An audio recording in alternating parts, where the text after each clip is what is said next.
ഇന്ന് നമുക്ക് വെള്ള വൻപയറില്ലേ, ബ്ലാക്ക് ഐഡ് ബീൻസ്, അതിൻ്റെ ഒരു സിമ്പിൾ ഗ്രേവി എങ്ങനെയാണ് തയ്യാറാക്കുന്നത് നോക്കിയാലോ. നല്ല ടേസ്റ്റി ആയിട്ടൊരു ഐറ്റമാണ്. നിങ്ങൾ മസ്റ്റായിട്ട് ഈ ഒരു രീതിയിൽ ട്രൈ ചെയ്ത് നോക്കണം. നമ്മളിതിൻ്റെ തോരന്, അതുപോലെ തന്നെ ഇതിൻ്റെ റോസ്റ്റ് ഒക്കെ തയ്യാറാക്കാറുണ്ട്. അതെല്ലാം നല്ല ടേസ്റ്റാണ്. അതുപോലെ തന്നെ നല്ല ടേസ്റ്റി ആയിട്ടുള്ള ഒരു ഐറ്റമാണ് ഈ ഒരു ഗ്രേവി. അപ്പം നിങ്ങൾ ഇതെല്ലാവരും ട്രൈ ചെയ്ത് നോക്കണം. ഇതിന് നിങ്ങൾക്ക് വേറെ പേരറിയാമെങ്കിൽ അത് നിങ്ങൾ കമൻ്റായിട്ട് താഴെ അറിയിക്കണം. അപ്പം നമുക്ക് ഇതെങ്ങനെ കുക്ക് ചെയ്തെടുത്താലോ. ആദ്യം നമ്മൾ ഇതൊന്ന് കുക്ക് ചെയ്തെടുക്കുക. അപ്പോൾ ഇത് ഞാനൊരു 3-4 മണിക്കൂർ വെള്ളത്തിലിട്ട് ഒന്ന് കുതിർത്തെടുത്തതാണ്. അതല്ല, നിങ്ങൾ പെട്ടെന്ന് തയ്യാറാക്കുകയാണെങ്കിൽ അങ്ങനെ എടുക്കാം. അപ്പോൾ കുക്കിംഗ് ടൈം കുറച്ചുകൂടെ കൂടുതലായിരിക്കുന്നേ ഉള്ളൂ. ഇങ്ങനെയാകുമ്പോൾ നമുക്ക് പെട്ടെന്ന് ഇത് കുക്കായിട്ട് കിട്ടും. ഇതിലേക്ക് ആവശ്യത്തിന് മഞ്ഞൾപ്പൊടിയും ഉപ്പും ചേർത്ത് നമ്മളൊന്ന് കുക്ക് ചെയ്തെടുക്കുക.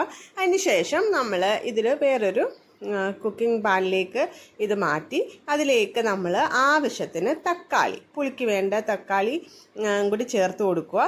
അതിന് ശേഷം നമ്മളിതൊന്ന് ഒന്നുകൂടെ ഒന്ന് അടച്ചു വെച്ച് കുക്ക് ചെയ്ത് എടുക്കുക. ഇനി നമുക്ക് ഇതിലെ ഒരു ഗ്രേവി തയ്യാറാക്കാൻ വേണ്ടി നമ്മൾ ആദ്യം കുറച്ച് തേങ്ങ എടുക്കുക. തേങ്ങ എടുത്തതിന് ശേഷം ഇതിലേക്ക് നമ്മൾ കുറച്ച് മല്ലിപ്പൊടി, അതല്ല നിങ്ങളുടെ കയ്യിൽ മല്ലിയായിട്ടാണെങ്കിൽ മല്ലിയായിട്ട് തന്നെ ചേർക്കുക. മല്ലിപ്പൊടി ചേർക്കണം എന്നില്ല. മല്ലിപ്പൊടി അല്ല, മല്ലി ഇല്ലെങ്കിൽ മാത്രമേ പൊടി എല്ലാം ആഡ് ചെയ്ത് കൊടുക്കാവൂ. പിന്നെ ഞാൻ വറ്റൽമുളകാണ്, ഇതില്ലാത്ത വറ്റൽമുളക് അത്യാവശ്യം നല്ല രീതിയിൽ തന്നെ കളറിന് വേണ്ടി ചേർത്ത് കൊടുക്കുക. പിന്നെ ചെറിയൊരു കഷ്ണം പുളിയും കൂടെ ചേർക്കുന്നത്. തക്കാളിക്ക് പുളി ഇല്ലാത്തത് കൊണ്ടാണ് പുളി ചേർത്തത്. അതല്ലെങ്കിൽ നിങ്ങൾക്ക് വേണമെങ്കിൽ പുളിയ ചേർത്ത് കൊടുക്കുക, അല്ലെങ്കിൽ തക്കാളി ഏതെങ്കിലും ഒരെണ്ണം ചേർത്ത് കൊടുത്തിരുന്നാലും മതിയാകും. അതിനുശേഷം നന്നായിട്ട് അതൊന്ന് അരച്ച് എടുത്തിട്ട് വരിക. നന്നായി നല്ലപോലെ പേസ്റ്റാക്കി തന്നെ അരയ്ക്കുക. നമ്മൾ വേറെ ഇതിൻ്റെ അകത്തിൽ മസാലാസ് ഒന്നും ചേർക്കുന്നില്ല.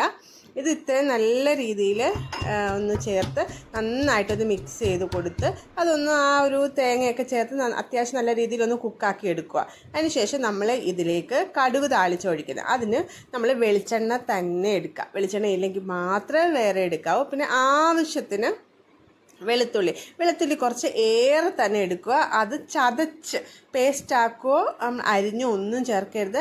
ചതച്ച് തന്നെ ഈ എണ്ണയിലിട്ട് മൂപ്പിച്ച് ഇതിലേക്ക് ചേർത്ത് കൊടുക്കുക. അത് ആവശ്യത്തിന് കറിവേപ്പിലയും ചേർത്ത് കൊടുത്തിരുന്നാൽ വളരെ സിമ്പിളായിട്ടും പെട്ടെന്നും നല്ല ടേസ്റ്റി ആയിട്ട് തയ്യാറാക്കാൻ പറ്റുന്ന ഒരു കറിയാണിത്. നിങ്ങളെല്ലാവരും ട്രൈ ചെയ്ത് നോക്കിയിട്ട് ഫീഡ്ബാക്ക് കമൻ്റായിട്ട് അറിയിക്കുക.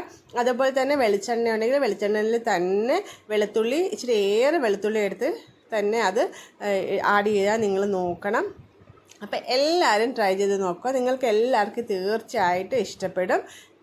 നിങ്ങളെല്ലാവരും ട്രൈ ചെയ്ത് നോക്കിയിട്ട് ഫീഡ്ബാക്ക് കമൻ്റായിട്ട് അറിയിക്കണം. അപ്പം നമുക്കൊരു അടുത്തൊരു അടിപൊളി വീഡിയോയിൽ കൂടെ കാണുന്നത് വരെ ഓക്കെ.